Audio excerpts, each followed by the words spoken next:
I remember when I first got to Charlotte, when I first moved here, and a friend and I were riding around Charlotte.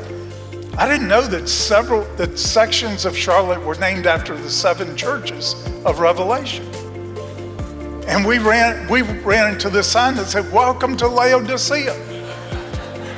And we both said at the same time, as Harry Bazell, we both said, "I wouldn't want to live in there," you know. And anyway, I felt a rebuke in my spirit when I said that.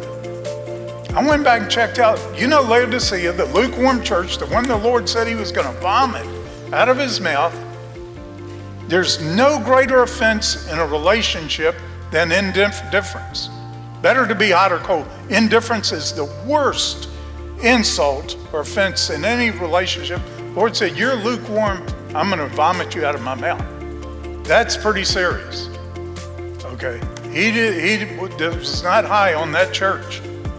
And they were that way because they had everything they needed. They thought they did. They had everything they needed but God. He was standing outside the door of the church knocking to see if anyone would open to him. That's the Laodicean church. I believe it's still our condition in general. But do you know that the greatest promises given to any of those churches were given to Laodicea? To the overcomers of the church of Laodicea, he gave the greatest promises of all.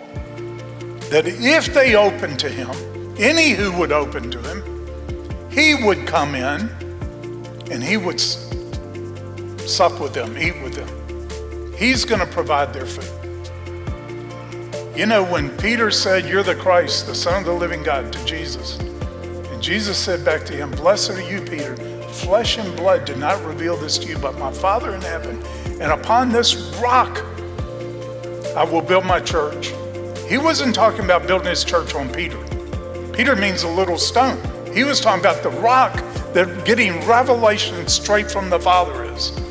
I tell you, you can have opinions about anything, even strong opinions about any doctrine, but there you can be pressured into compromising. Unless you have gotten it straight from the Father, that's a rock you will not compromise. Is the truth. And that is the rock he's going to build his church on. To me, that's what it means that he's going to come in, provide us our food directly. The overcomers.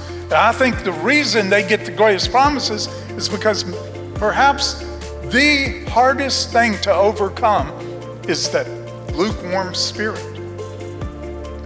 Or where we think we have everything. We don't need anything else.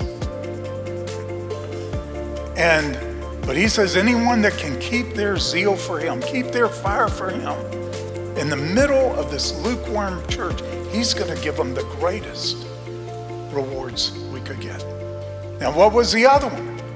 If anything was better than it's better than receiving our food straight from him, but certainly up there with it, he tells them, "And you who overcome that condition of my church, you're going to get to sit with me on my throne. You're not going to be like the great company that stands before the throne. You're going to be with me on it."